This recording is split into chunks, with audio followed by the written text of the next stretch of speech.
Suara knalpot motor bebek tua itu sudah menjadi alarm alami bagi warga Gang Mawar. Sebelum azan subuh benar-benar pudar, deru mesin yang batuk-batuk itu akan membelah kesunyian, membawa aroma tanah dan kesegaran sayur mayur yang baru saja diambil dari pasar induk. Pak Aris, pria parubaya yang punggungnya mulai sedikit membungkuk, selalu tiba dengan senyum yang sama setiap harinya. Di atas motornya yang karatan, tumpukan keranjang kayu penuh dengan bayam, kangkung, cabai, hingga tempe yang terbungkus rapi. Namun, ada yang aneh dengan cara Pak Aris berdagang. Dia bukan pedagang biasa yang menghitung setiap butir kemiri dengan kalkulator di kepala. Baginya, timbangan hanyalah formalitas, karena pada akhirnya, jemarinya akan selalu menambahkan segenggam tambahan ke dalam plastik belanjaan setiap pelanggan. Pak Aris, ini kebanyakan bonusnya. Nanti Bapak rugi, protes Bu Desi suatu pagi saat melihat Pak Aris memasukkan 3 buah tomat besar ke dalam kantongnya, yang sebenarnya hanya berisi bayam seharga Rp2.000. Pak Aris hanya tertawa kecil, suara tawa yang diiringi batuk kering yang tertahan. Dia hanya melambaikan tangan, memberi isyarat bahwa itu bukan masalah besar. Hal ini terjadi berulang kali, tidak hanya kepada Bu Desi, tapi kepada hampir semua orang di gang itu. Jika ada ibu-ibu yang mengeluh uang belanjanya kurang, Pak Aris hanya akan berkata, "Bayar besok saja Bu, yang penting anak-anak makan sayur hari ini." Kedermawanan yang berlebihan ini mulai mengundang tanya di antara warga. Mereka melihat motor Pak Aris yang semakin hari semakin sering mogok, bannya yang sudah gundul, dan baju batiknya yang warnanya sudah memudar hingga hampir putih. Di warung kopi sore hari, bisik-bisik mulai menjalar seperti kabut. Bu Desi dan Bu Eni duduk berdekatan, saling bertukar kecurigaan yang sebenarnya lahir dari rasa kasihan yang salah arah. Apa Pak Aris itu punya simpanan uang banyak ya? Tapi lihat saja badannya, semakin kurus. Motornya juga sudah mau lepas baut-bautnya, ujar Bu Eni pelan.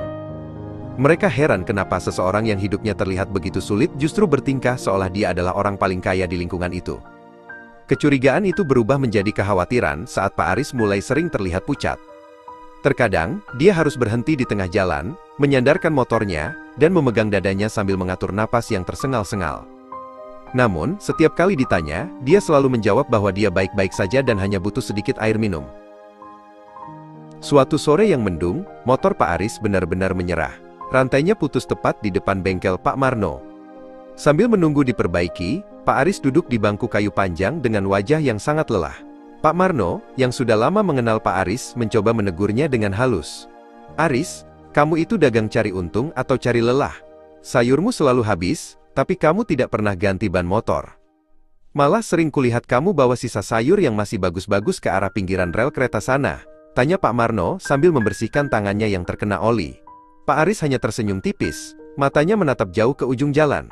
Dia tidak menjawab secara langsung, hanya menitipkan pesan agar motornya segera bisa jalan, karena dia ada janji yang tidak boleh terlambat. Kesehatan Pak Aris terus menurun seiring datangnya musim penghujan. Namun, hujan sederas apapun tidak menghentikan putaran roda motornya. Dia tetap berkeliling, meski kini suaranya tak lagi lantang memanggil para pelanggan. Dia seringkali hanya menunggu di persimpangan, membiarkan orang-orang datang kepadanya. Suatu hari, hujan turun sangat lebat. Pak Aris terlihat menggigil di bawah jas hujan plastik yang sudah robek di beberapa bagian. Dia tampak memaksakan diri untuk tetap tegak, menjaga agar keranjang sayurnya tetap terlindungi. Warga yang melihatnya merasa sesak di dada. Ada sesuatu yang mendorong pria ini untuk terus bergerak melampaui batas kemampuan fisiknya yang kian rapuh. Dia seolah-olah sedang dikejar oleh waktu yang tak terlihat oleh orang lain.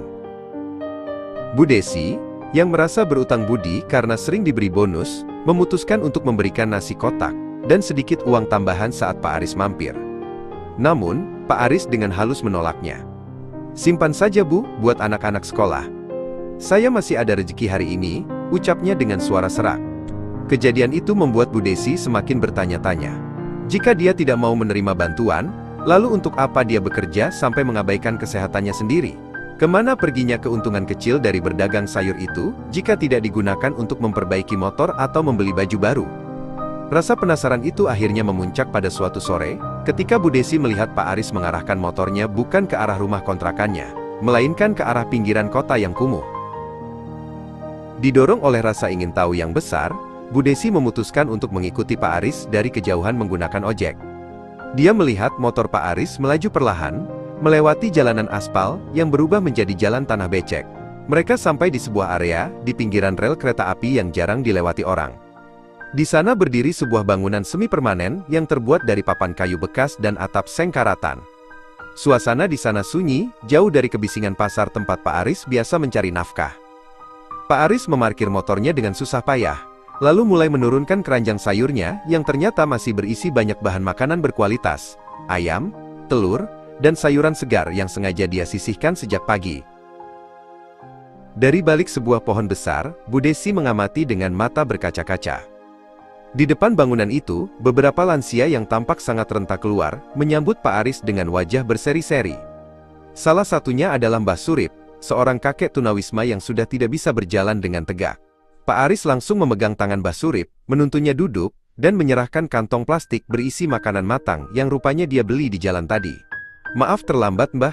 Tadi hujan di pasar agak lama," kata Pak Aris sambil mulai membuka bungkusan sayur untuk dimasak bersama di dapur kecil di sudut bangunan tersebut. Ternyata, selama ini, Pak Aris adalah tulang punggung bagi para lansia terlantar, yang tak memiliki siapapun di dunia ini.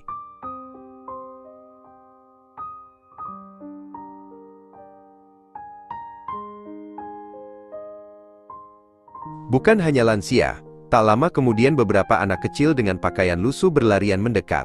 Mereka adalah anak-anak jalanan yang tinggal di sekitar kolong jembatan tak jauh dari situ. Pak Aris merogoh saku bajunya dan mengeluarkan beberapa bungkus biskuit, serta buah-buahan yang tadi dikira warga sebagai bonus yang hilang. Dia membagikannya satu persatu dengan sabar, seolah mereka adalah anak-anak kandungnya sendiri. Di tempat inilah, Pak Aris yang terlihat lemah di pasar, berubah menjadi sosok pahlawan yang kuat. Dia memberikan bukan dari kelebihannya, melainkan dari kekurangannya. Dia memberikan sisa tenaganya untuk memastikan perut-perut yang kelaparan itu terisi. Meski perutnya sendiri seringkali hanya diganjal dengan air putih dan sepotong tempe goreng.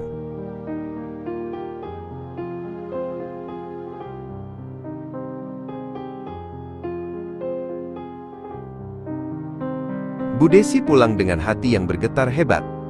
Dia baru menyadari bahwa selama ini mereka semua telah salah menilai. Pak Aris tidak sedang menderita karena kemiskinan. Dia sedang merayakan kekayaan hati yang tak ternilai harganya. Keesokan harinya, Gang Mawar tidak lagi hanya menunggu bonus sayur dari Pak Aris. Tanpa bicara, warga mulai menitipkan titipan-titipan kecil. Ada yang memberi oli motor, ada yang memberi baju baru, ada yang menambahkan uang lebih. Semuanya diselipkan ke dalam keranjang Pak Aris. Pak Aris tetaplah Pak Aris. Dia tetap memberi bonus sayur kepada pelanggan. Namun kini dia tak lagi berjalan sendiri. Dia telah mengajarkan satu hal penting, bahwa sedekah yang paling indah adalah yang dilakukan dalam diam. Seperti akar pohon yang tak terlihat namun menghidupi seluruh dahan dan bunga.